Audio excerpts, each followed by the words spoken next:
Good evening. I'm Ian Murray, President of the Greenwich Library Board of Trustees, and I'm delighted to welcome you to the latest presentation of our Signature Series. The Signature Series is one of our premier offerings where we bring nationally recognized experts for engaging conversation.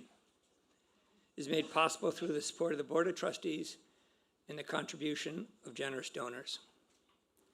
The Greenwich Library, under the leadership of Joe Williams and the Director of Programming, Kate Petroff, is expanding its programming to take advantage of our beautiful new space and to engage and educate the community. We have an exciting agenda over the next 12 months, so please join our mailing lists.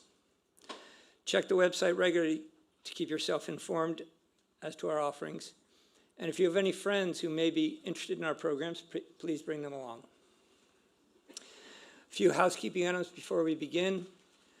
Please silence your cell phone and refrain from taking pictures during the event. If you have a question of our presenters, please wait for a microphone, and we have 2 runners on either side of the room. Stand, introduce yourself, and ask a brief and concise question. Following the presentation,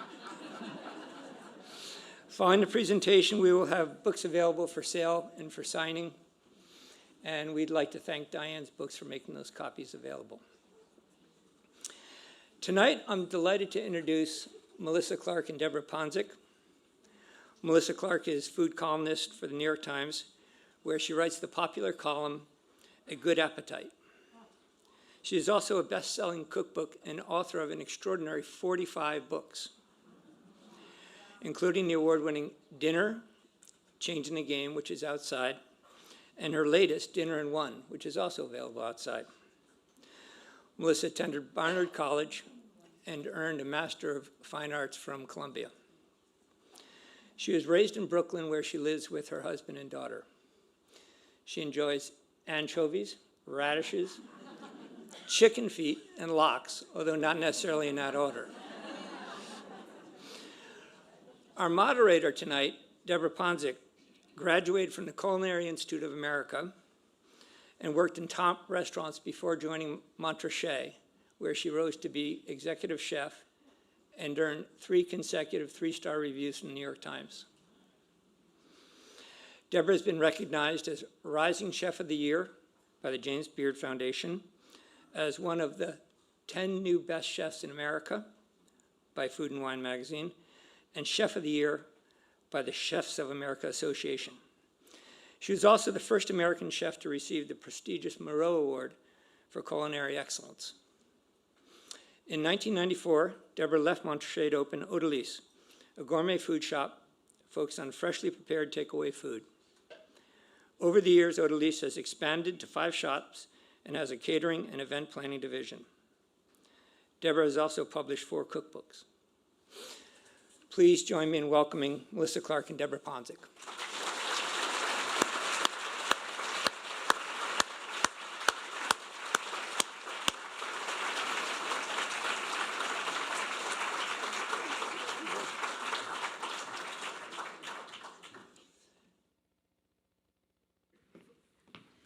Yes. Debra, before you get started, I just wanted to say, I have a daughter who is an athlete at USC and happens to love your food. And I admit to being guilty of carrying your tofu edamame shaker salad across the country on numerous occasions. Ooh, did it make...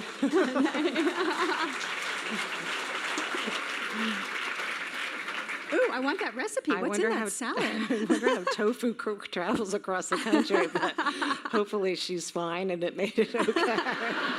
We're just going to assume that he flew and he didn't bring it in his car. Okay. See, I went a whole different direction with that. I'm thinking of it in the cup holder. And so it's not.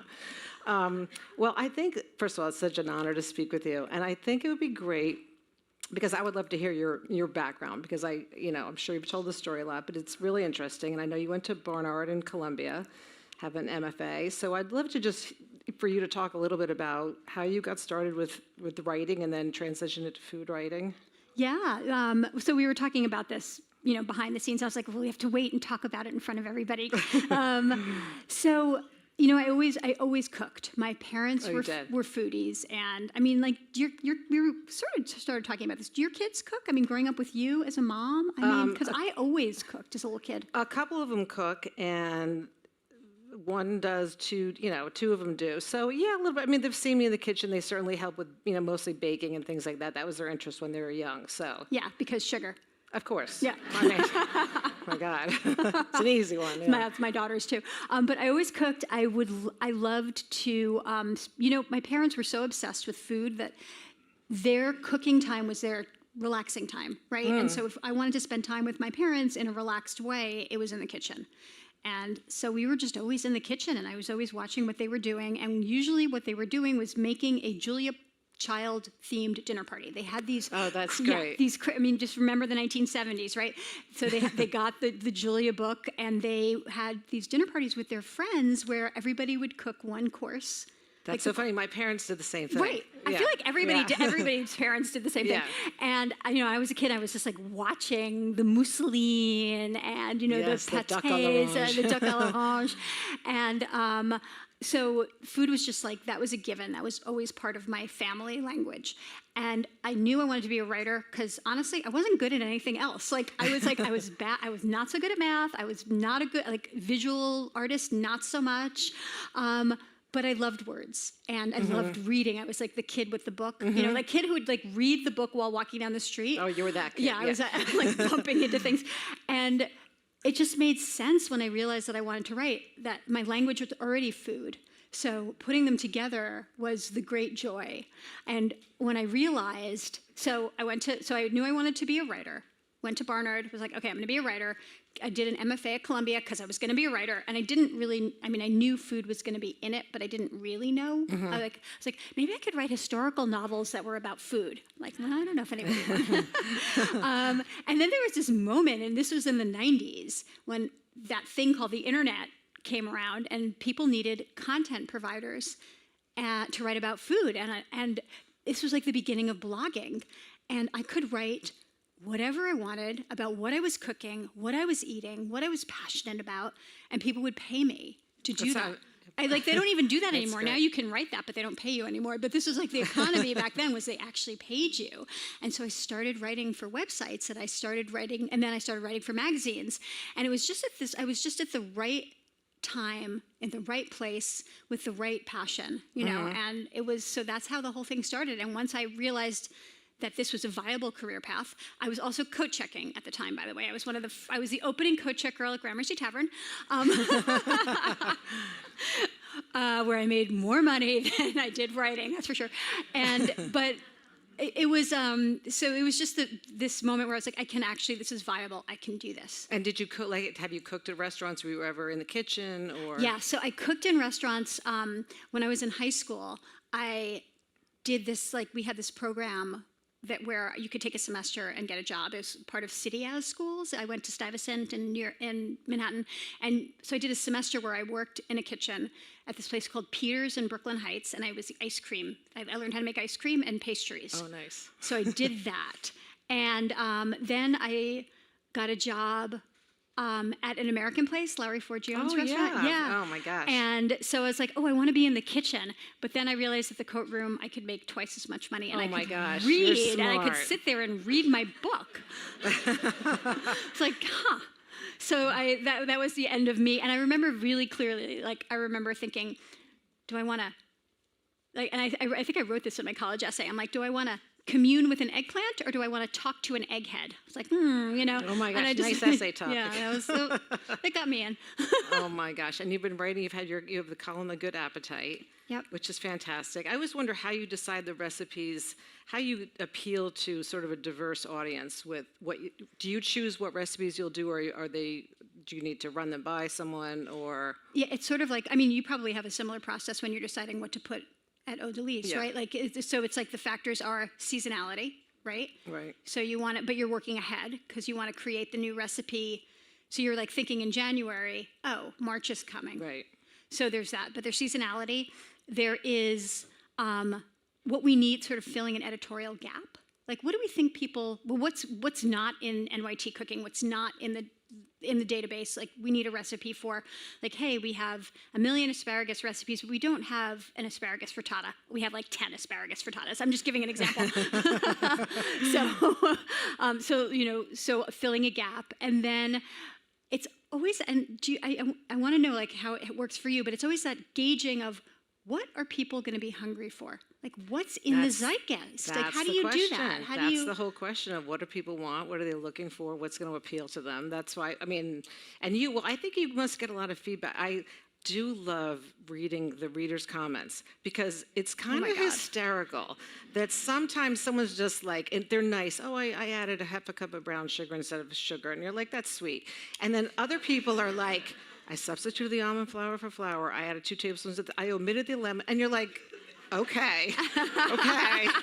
You've rewritten Melissa Clark's recipe. We get it. Like, yeah, or the ones where it's like, well, I made this for my boyfriend, but he left me, so I ate it by myself, and it sucked. You're like, oh, thanks. Literally, that is one of the comments. That is so funny. Oh my gosh. But like, when you read those comments, though, do you actually like? Do you sort of like hear it? It goes in when not. Do you take it in, or does it? I imagine too, you can get a little crazy with it shaping. Like, should I put a lemon in there, or should I? Or do you feel like, you know what? Let them do them, and I love reading the notes because first of all, I steal all your ideas. I'm like, oh, that's a good idea. How come I didn't put lemon in that? So I love that. But also, it's really helpful to know where people have, like, where the sticky points are in a recipe. Because I'm always rethinking how I write a recipe. And I actually, I think Adelaide is here. Where's one of my recipe testers lives in Greenwich, and she's here, and she and I are always having conversations of like, well, how do we make this recipe more user-friendly, clearer, easier for people to get right? Because you don't want to be that person having a dinner party, and you're making a recipe for the first time, and it goes wrong, right? So I really appreciate the notes because if people have problems, I can learn how to just explain it better. And it's also really interesting to me to know where people are, where their skill level, like who is my audience? Are more people really experienced cooks, or are there more people who need more hand-holding? And then how to split the difference between hand-holding without writing a novel for every single recipe. So it's just always, Do you see? Did the column comments help you see the challenges for home cooks? Yeah. And what do you think? What do you think those are?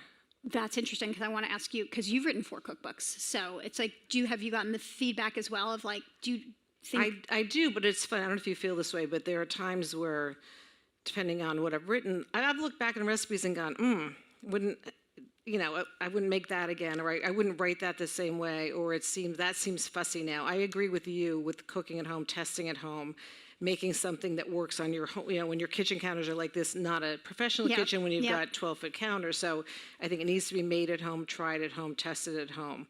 But, I think like your taste and things like that change over the years. But yeah, I mean, you ever look back at your like that, or God, yeah. I look back at my old recipes and I'm like, why did I put 40 ingredients in this thing? Or like, because also styles change. Our collective tastes change.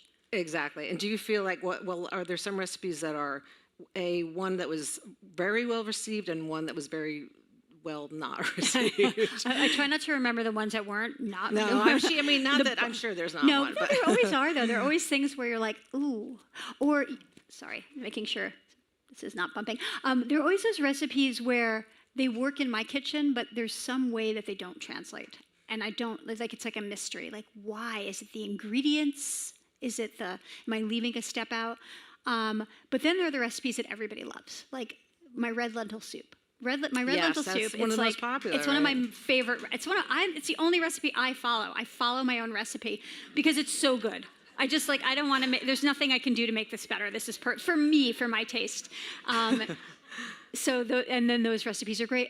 But it's like the really simple recipes are the ones that are the keepers, I feel. Do you think people who read cookbooks or read your cookbook are the same as the digital audience, or do you feel like who's online, who's reading cookbooks? Is it the same audience? Is it I think at this different? point it's the same. It used to be very different. It used to be like you'd have your cookbook audience, right?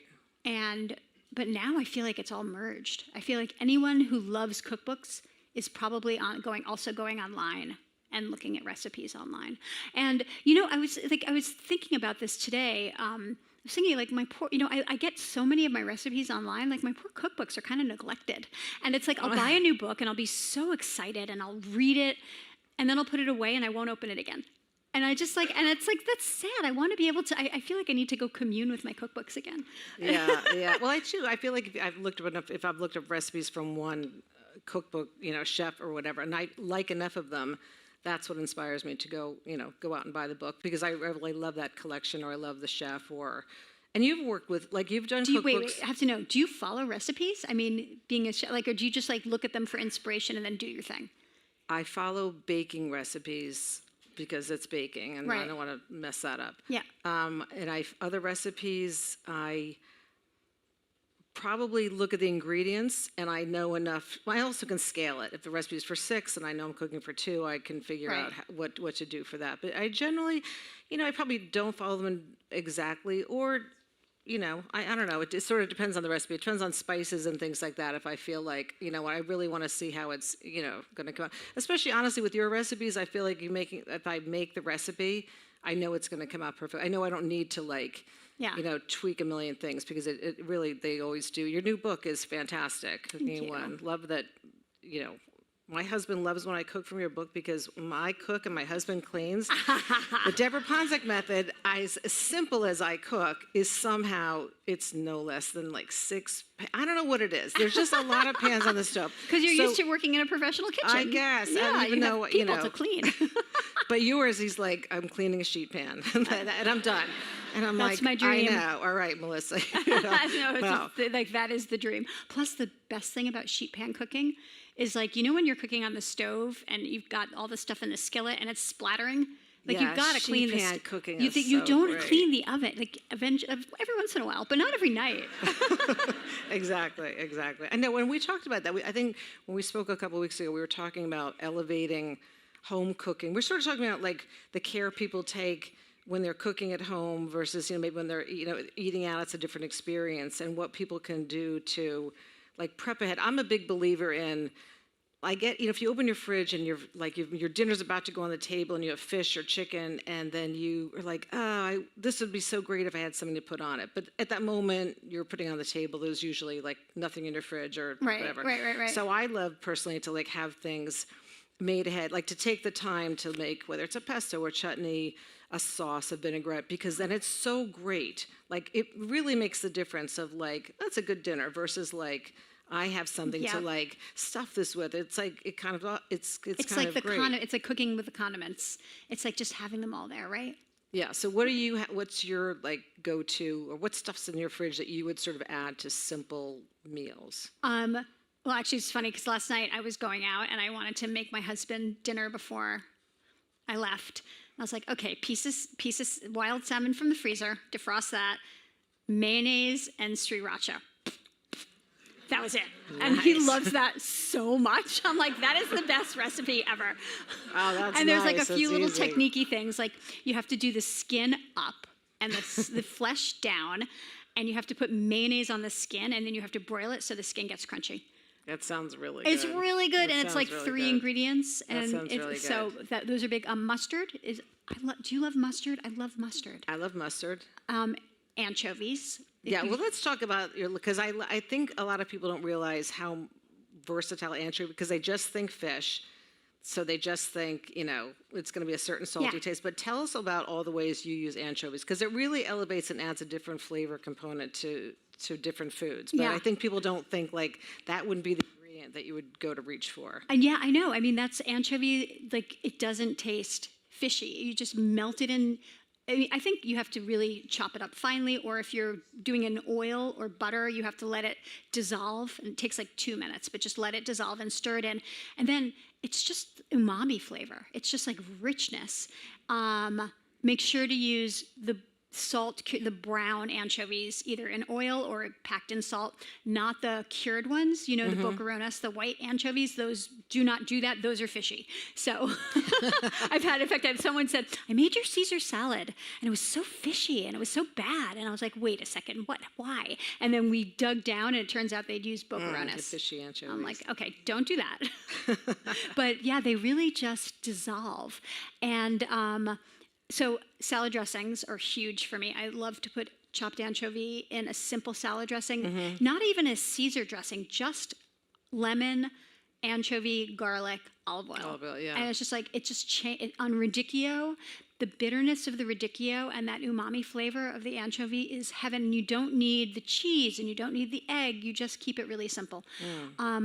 I like to use them in pan sauce. I'll just throw a couple in with, anytime I think I'm gonna do like a garlicky olive oil and garlic, I will often throw anchovies in if I'm sauteing greens, kale, broccoli, chicken, fish, anything. And then with a little red pepper, and then you hit it with some lemon at the end, and it's just like so easy, and it's just so good. Where else do I use it? I like it with like tomatoey kind of thing, like puttanescas and things like that. Yes. Kind of that olive. I like that olive, lemon, tomato. Yep. Sort of Mediterranean-ish kind of mixture for those. Yes. Yeah, or in ratatouille, actually. Oh, yeah. Just like throw a couple in ratatouille, it just like, with the rosemary, it just explodes.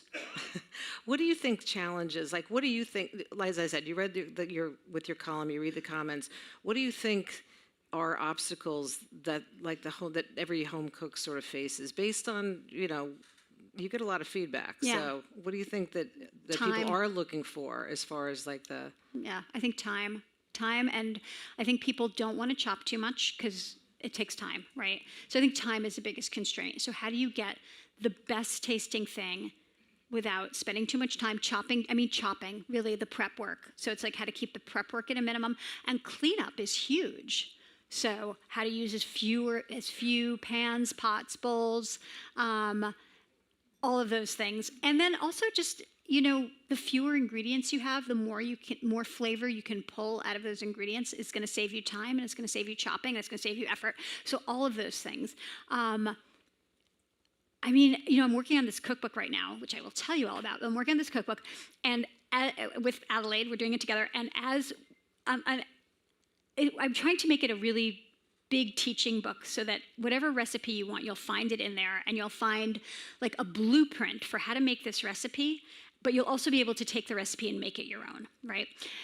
And as I'm cooking, I'm thinking we have to try to make this base recipe as simple as possible. Like, how few things can I add to a beef stew and make it the most delicious beef stew in the world, but still keep it incredibly minimalist? And then I will tell you all the other things you could add if you wanted to, but you don't have to. And it's finding that balance that is so fun and so challenging, because it's like we all want to be able to take a recipe and make it our own. Like, that's the fun of cooking, is that creative part. And I want to encourage all cooks to listen to their guts and say, you know what, I love this ingredient. Why shouldn't it work here? Why can't I put mustard in beef stew? Yes, you can. Right. And anchovies, and too. You should. And you should. A little bit of cognac, that's good, too. But you don't need any of that. All you need is a proper technique, right? So this is a super fun project for me, but it's also like taking every recipe I've ever, all my standards, and just like the French lady with the little black dress, take off the accessories, just take pare it down. What can I pare down? Yeah. So I think that, back to the question is what's the hardest thing for home cooks, I think, is time. I don't know. But for you as, a business owner, and you see people, they're rushed, they come in, they want to buy dinner, but then are they also looking for ingredients and ways to kind of do a hybrid dinner, right? Right, it's the same thing. I think if they don't have the time to cook, what they want to buy are good quality meals and healthy meals and things that are all natural. And I think that's where we sort of fill in that gap, because I always say, cook what you want to cook. We do Thanksgiving, and we offer every type of turkey preparation you can imagine, every vegetable and all that. But I'm always like, cook what you feel like cooking. If you want to make this, we're there to fill in the blanks for you, which is our pleasure to do. I love when people are cooking, or using recipes, even though our business is sort of built on people not cooking, but Well, keep not cooking. I'm there for when you want to cook, and Deborah's there for when you don't want to cook. It's like we are the perfect duo. Exactly. But I do love hearing how people they're like, oh, I bought the chicken cutlets, but then I added like this salad on top, and I put it between like the toasted baguette and with some sriracha and blah blah. And I'm like, oh, I'm like, that's a good idea. Like that sounds like a new hot sandwich that I could use or something. Yeah. But yeah. Okay, well, so here's a question. Let's talk Thanksgiving, because Thanksgiving is around the corner. You guys, Yes. did you order your turkey yet? You should order your turkey. Yes. As a person who's how many Thanksgiving meals are you getting? Like thousands, right, for all your businesses? So what are you going to cook at home? So I'm off the hook for Thanksgiving because it's the one holiday I go to my in-laws' house or my sister-in-law's house. So But don't you have to bring something? Great. I do. We usually bring a dessert or sometimes an extra turkey because most people it's just hard to cook more than one turkey in a home oven. So sometimes we'll bring the extra turkey. So that always comes in handy. And I know you've got a great, we were talking about this as well, is that we're talking about doing things ahead because I've seen my sister cooks a little bit and I always envision her making me dinner and the asparagus is boiling and there's something she's gonna mash the potatoes and I just it. I know people really have a thing set on it's gotta be the best if I am pulling it off the stove 5 minutes before I make it. I really think there's kind of even when people shop, I think there's, can I buy my, cheese the day ahead of time? And it's almost like you won't want to let them in on the dirty little secret that you could really make things much farther ahead and they're perfectly safe. And now reheating and things like that, we know have to take a little extra. You might need to reseason something or add a little bit of cream or stock or something like that. But the better prepared meal usually comes from taking the time when you can take your time to make it, whether you're blanching vegetables or I want to hear about the make-ahead turkey because I know that's huge. But you actually sort of get better results from that. So yeah, I know I did. You probably didn't do that. You probably always because you were coming from a professional kitchen. But when I first was starting out, I was learning how to cook, and I was in college, and I was figuring it out. I would have people over. And then I would start cooking dinner at 7 o'clock when you have people, right? And it's you're serving dinner at midnight, and and you do that once or twice, then you're like, oh, it really is better when you make everything ahead. And I should do a whole make-ahead cookbook, right? yes, for sure. Yeah, exactly. Because it's just the ease of just being able to, but there is skill. I think what you said about reseasoning, that's the skill. That's the thing that I don't think that we as recipe writers emphasize that enough. In fact, what I should do, see, this is really good. I'm getting all these ideas. What I should do is for every recipe that can be made ahead, and Adelaide, let's do this for the book. This is a really good idea. Okay, every recipe that can be made ahead, let's give reheating instructions, right? And then to say okay, hit those mashed potatoes with a little bit of cream or a little bit of milk or buttermilk or, taste and reseason at this point. And I'm always very careful. One thing I always do is I try to write my recipes. I tell you when to taste it because I forget. I'm cooking. I mean, honestly, I don't forget because I'm always tasting, but I could see how one would forget. And so to remind you to taste, right? Isn't that right. Or season the individual ingredients, keep tasting it. Yes. Because you can't catch up at the end, right?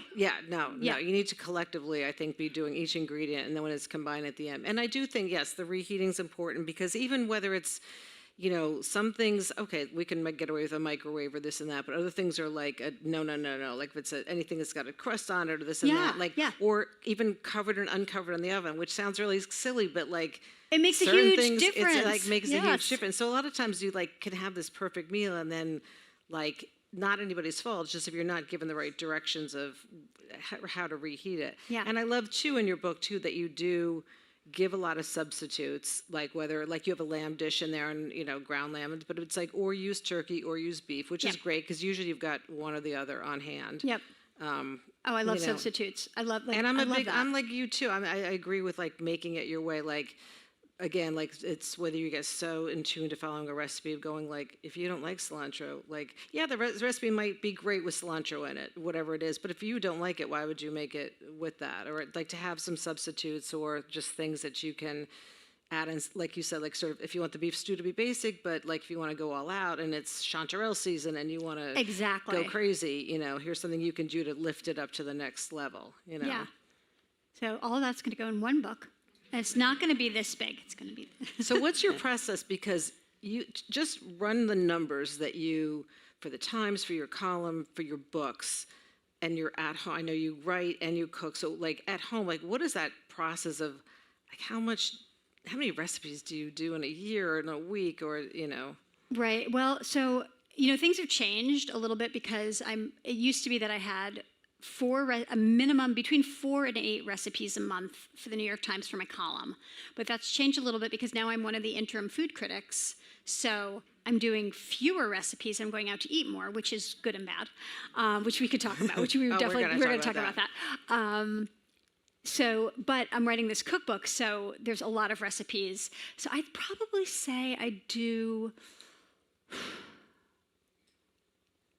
25 a month. I have no idea. Adelaide, how many recipes do we do? She tests all my recipes with me. Probably 20. Okay, so by about 20 a month.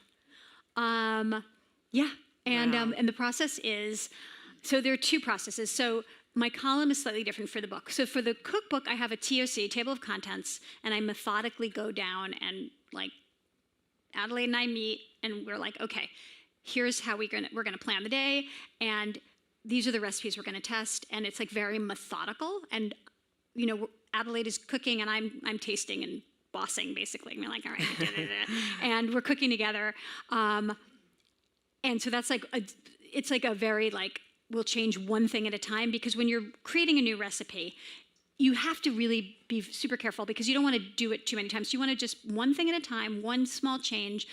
The oven is too hot at 375. Let's try it at 350. We'll change the cilantro. We'll change whatever. But when I'm cooking for my column, it's a little bit different because a lot of time I'll have to pitch a recipe to my editors. We're talking about seasonality. What are people going to want to cook? But then the part that I didn't mention is I always keep a kitchen notebook. Like there's a notebook in my kitchen, and when I'm just cooking dinner for my family, if something is really good, my husband's like, write it down right now because you're going to forget. And I'll jot it down. And so that is the basis of a recipe. And then I will take that little germ and I will just type up notes like, okay, of what I did. And that becomes the beginning of a recipe. So it's just like what I made for dinner written down, and then the testing begins, and then we perfect it. And so then it's like, okay, I did this, but for this recipe, we want it to be a little bit easier, we want to use chanterelles because they're in season. Not that we'd ever use chanterelles for the Times, but shiitakes. Times would never let us use chanterelles, or because it's expensive. There used to be. Do you have a budget for your? We don't, but right now the way that because every once in a while you could get away with a chanterelle, but for the most part, they want recipes to be. Okay. Yeah, they want button mushrooms or shiitakes or. Will they tell you that if something is like they're like, ooh, this looks like it's a little too rich, too expensive, or yeah, like we had the caviar conversation this year for the holidays. I'm like, can I do caviar? And they're like, no.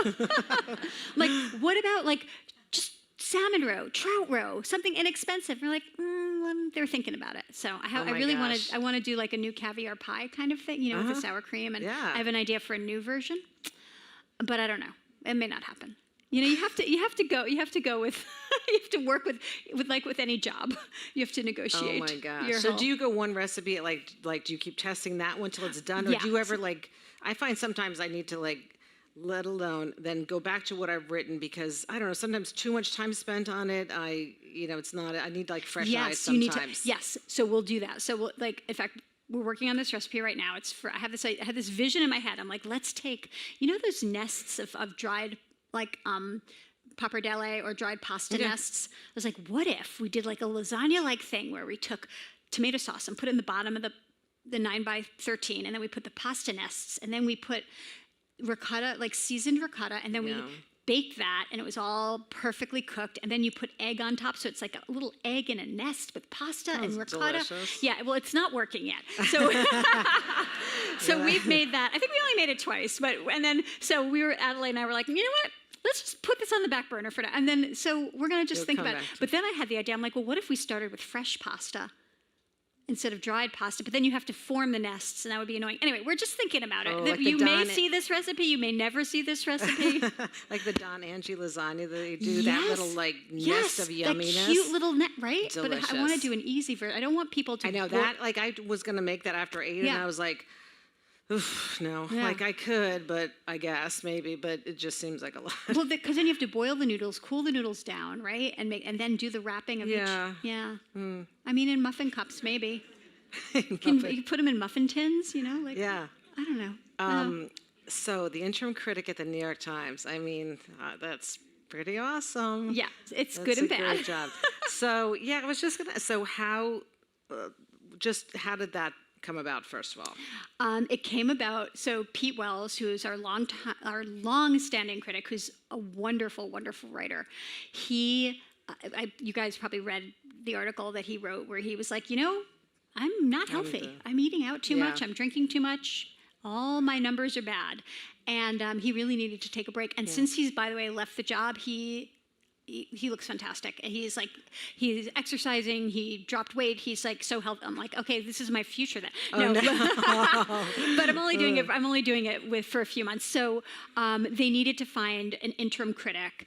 And honestly, nobody on staff wanted to do it full time. They were going to find somebody new, or at least, the people who are in the food section. Maybe there might be a staffer somewhere else at the paper who takes the job. But so they decided to split it between 2 people.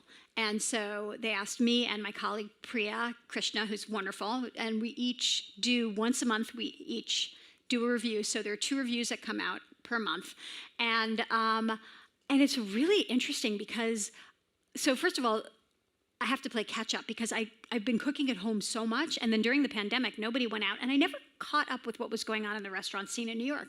So I needed to play catch up. So I'm going out a lot. I'm probably going out 4 to 5 times a week, which is too much. I don't love it. I miss cooking.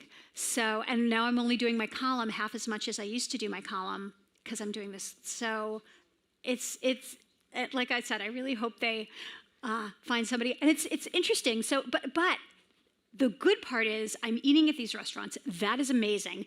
I'm getting new influences, new ideas. I'm constantly scribbling notes for new things like, oh, I want to try this. Oh, yeah. I just reviewed this Lebanese restaurant in Brooklyn.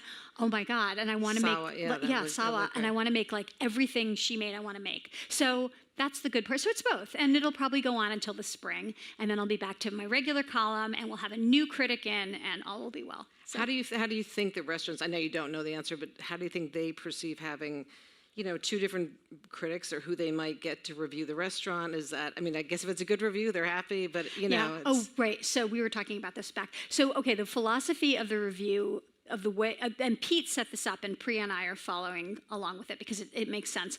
We're not out to give a mediocre 1-star review to a neighborhood place that doesn't deserve negative press. Like, that's not what we're going to do. What we want to do is draw attention to the good places. We're not going to tell you don't go there. We're going to say, hey, everybody, go here. This is something special. So we eat at a lot of restaurants that we're not even going to write up because they don't meet. So it's like basically like if it's a neighborhood like mom and pop place, it's going to be 2 stars or above.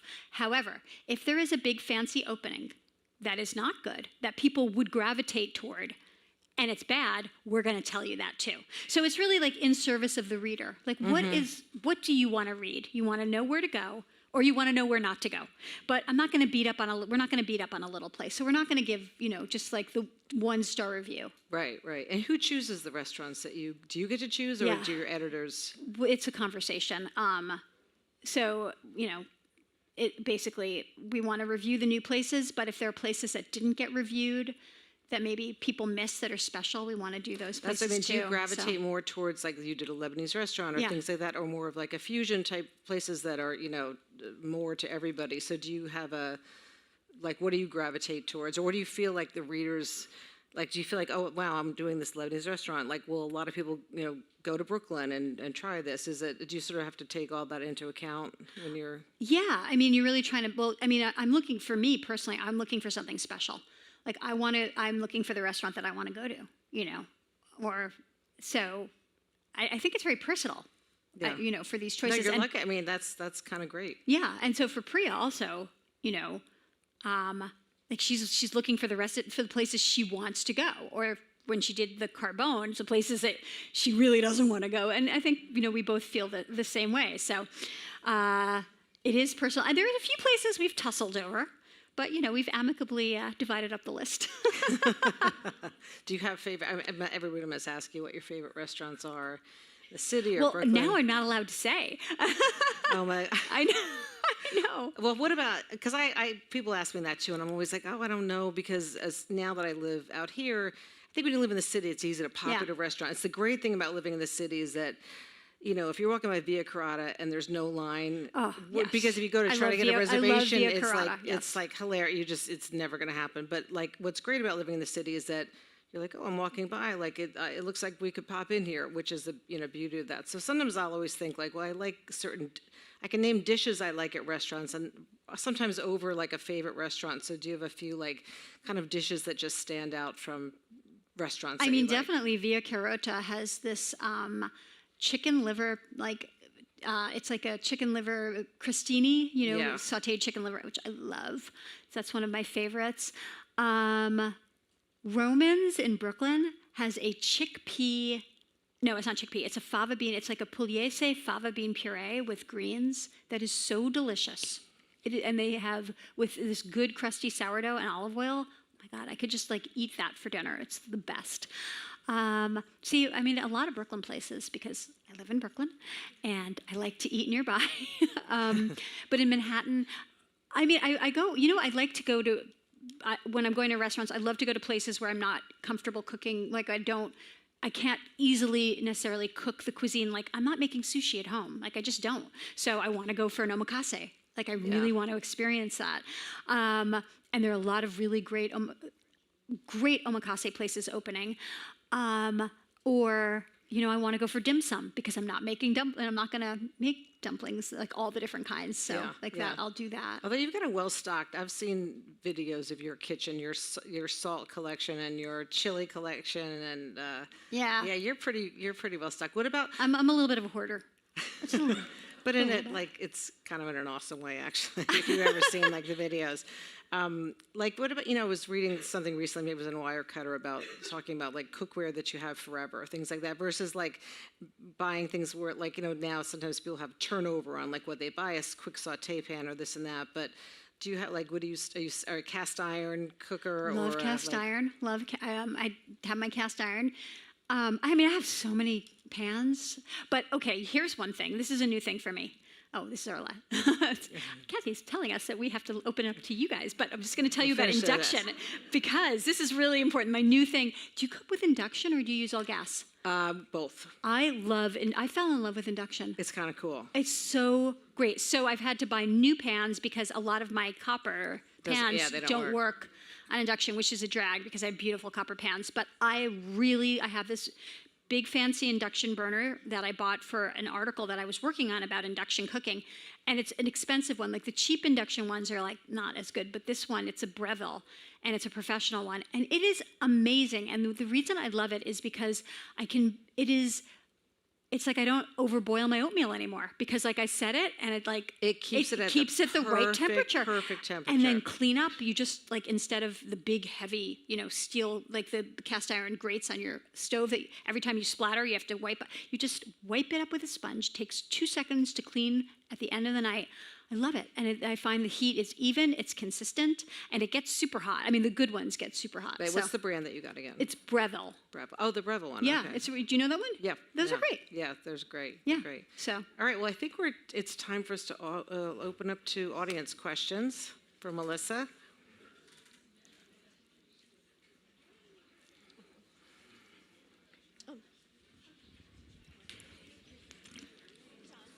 Hello? Hello, am I supposed to stand up? Oh, I don't have to stand up. Hi, thank you very much for coming. Hi. Just curious, I know a lot of restaurant critics have to toil in anonymity, but you're sort of an established presence. Do you wear a mask, or how does this Whole work? disguise. Oh, you mean for the criticism? Well, so no. And am I spotted in 2 seconds at every place I go? Yeah, mostly. But this was the deal that I struck with my boss, because obviously I have over 100 videos out there, and I can't take that away. I mean, I'm not very adept at costuming. And I also don't want to spend, I mean, I know, I read Ruth Reichel's book, Garlic and Sapphire, which was so great, and how she did the whole thing with the wig. And honestly, like, could I spend that hour and a half just lying on the couch doing something else instead of, yes. I mean, it's just not my passion. I don't have that theatrical bent. So the deal was that I don't make reservations under my name. Nobody expects me. I always let the rest of my group go in first to get seated, and then I show up, and, sometimes it takes them 3.5 seconds to know it's me, but sometimes it takes like a course or two, and I because I'm trying to be low key about it. But also at that time, sometimes, I mean, you can tweak presentation, things like that. But I mean, sometimes the food is the food. The food is the you really food, have to right? do a lot to all of a sudden really change what you're doing, to make it different for a critic. So Yeah, I mean, that's great, and I feel like if they don't know I'm coming ahead of time, I don't know. yeah. What do you think? You think I should wear a wig? Oh my God, I can't see. Oh my God, the whole hat she had, Oh the my whole God. or the Gail Green had that whole thing going on. Actually, this is a funny story. The one time I dressed up, I was going, Frank Bruni, the former restaurant critic, is a friend of mine, and I went with him on this one very high-profile restaurant review, and I knew they were going to know me, and he was like wearing a getup, and he's like, okay, you have to just like disguise yourself a little bit. Like, oh, what am I going to do? So I frizzed out my hair, I like curled it, like tight curls, and I didn't wear any makeup, and I like changed my glasses, and I wore like this like little mousy suit, and I was just like, so I go in really quiet, and I'm there, and of course there's a table full of my friends, and they all see me. And my friend stands up and points at me and points to the ladies' room, and we march into the ladies' room. Like, when you walked in, I was like, that looks like Melissa Clark's older, ugly sister. But then, like, thank you, Kate. Then I realized it was you. Like, what are you doing? So, No more disguise. no more disguises. Hi there, Kylie. Going back to the last question that you had on cookware, and all the news that's out there on like forever chemicals and Teflon, can you recommend like what we should be using for cookware? Do we need to throw out all of our pans? Yeah, I mean, honestly, there's so much toxic cookware out there. That's a great question.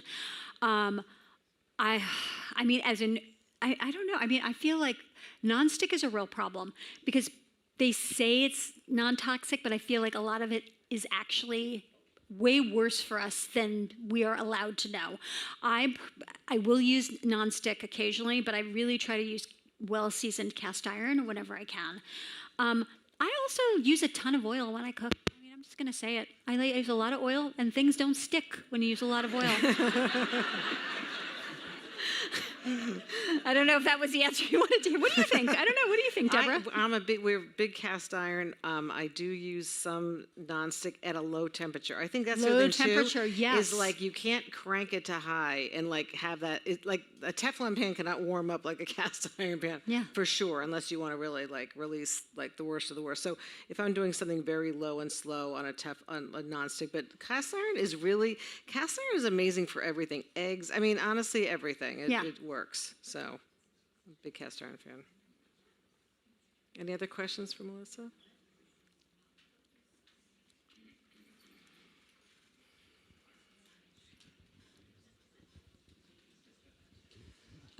There may be no answer to this, but how do you deal with copyright issues and your recipes? I'm sure your recipes are everywhere.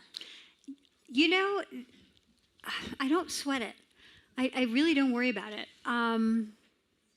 You can't copyright a recipe.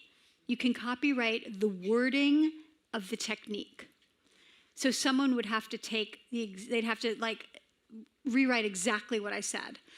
And then that would be a copyright infringement. But if you change one little thing, like an adjective, then it's your own recipe. So there's really no enforceable copyright.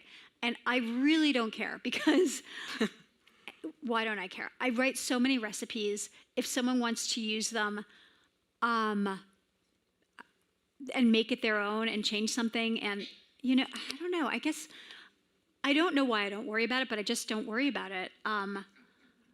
Because I they're want out recipes there. I want everybody to cook. I want you to use my recipes.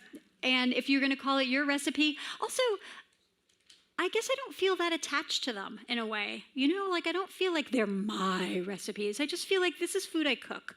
And we all cook food. And we all make the same things. And maybe we make it a little different. Maybe we make it the same. But it doesn't feel like something is being taken away from me. So I guess I just don't worry about it. I don't know if that makes any sense at all. But, take my recipes, use them. If you publish a cookbook that looks exactly like mine, my publisher might come after you. But Other than that.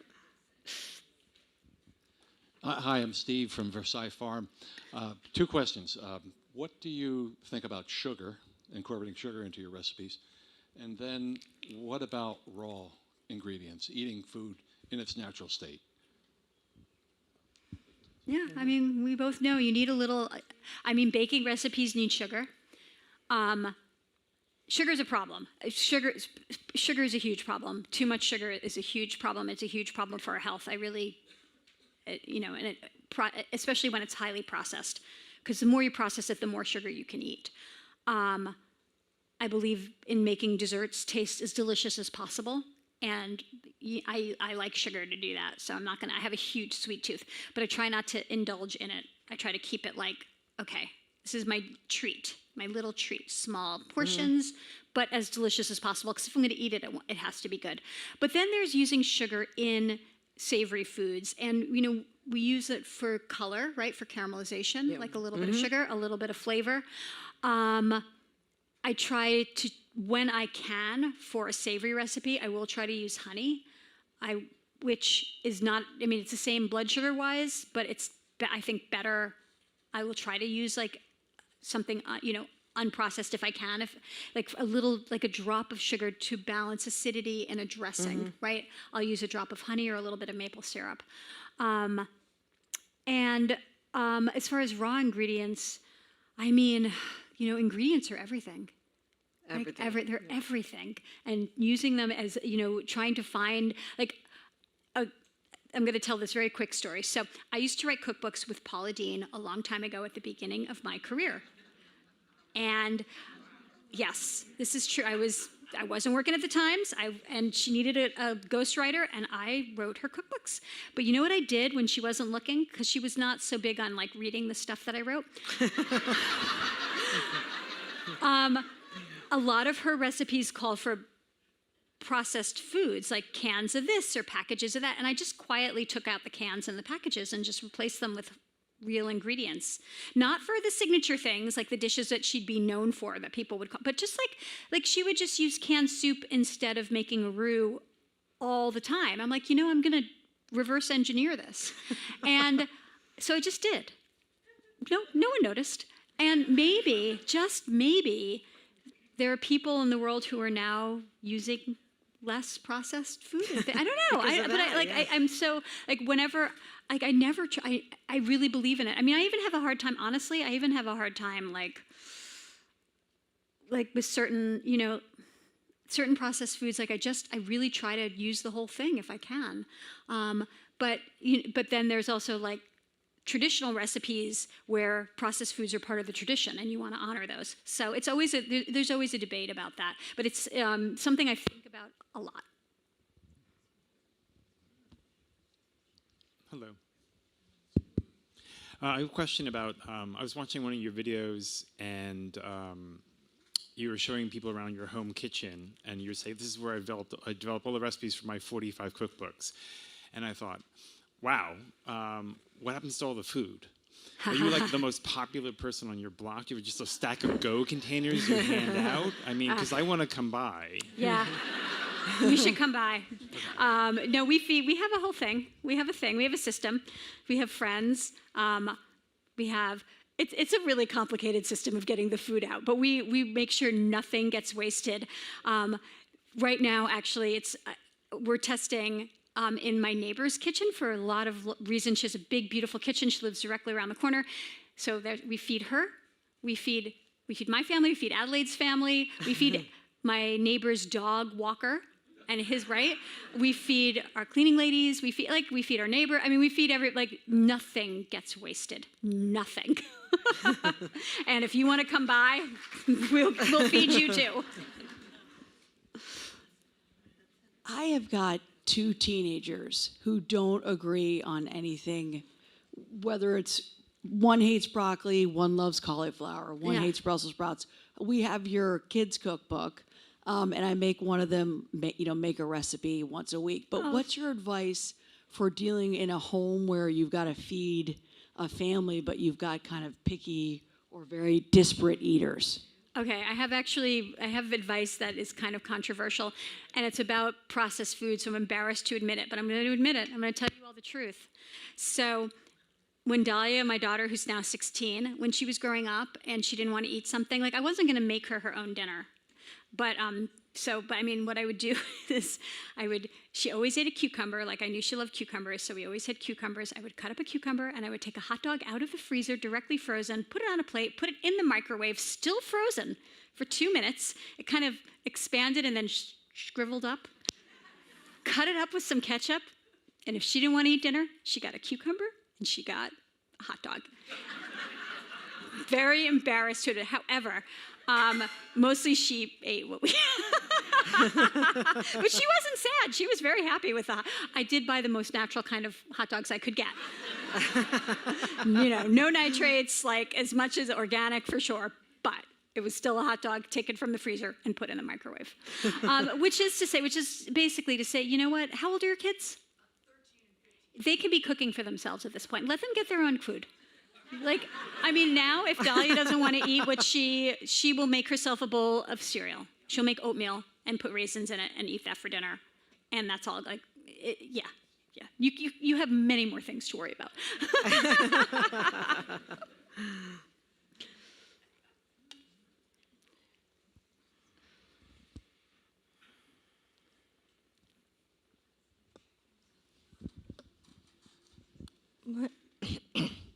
My name is Quinn. I'm 12 years old, and my grandfather will not eat anything healthy whatsoever. And, I have 3 questions. My first one is, can you give me an idea on how I can get him off Marie Collender's and Jimmy Dean microwave breakfast sandwiches? Oh, wow. Well, okay, first of all, you're amazing. It should be the other way around. He should be, he's the grandfather. He should be influencing you in a good way. So you're amazing. I just want to say that. And also very kind for thinking of his health. I really do think that if you cooked for your grandfather, he's not going to say no because he loves you and he wants to so I think the key here is for you to cook him something. And cook him something that he might so you were saying Jimmy Dean's, right? So make something with a delicious, really healthy, good sausage. And, or make homemade cornbread with make something that is sort of adjacent to what he would normally eat processed. But if you make it and you make it fresh, he's not going to say no. Good advice.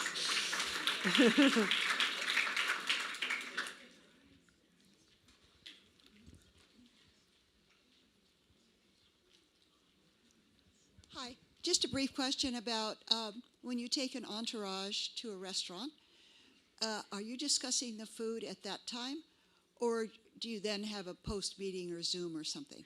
How does that all work? Yeah, so even before I was on duty as a critic, I was always talking about the food.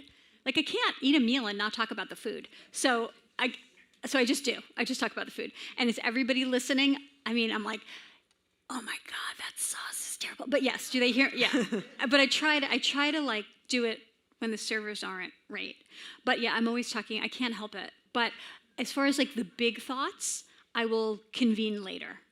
And usually if I take someone out, I'm actually like, okay, can we talk tomorrow at 3:00? I actually make an appointment to talk to get everybody's downloads, because there's only so much you can really just feel comfortable discussing at the table.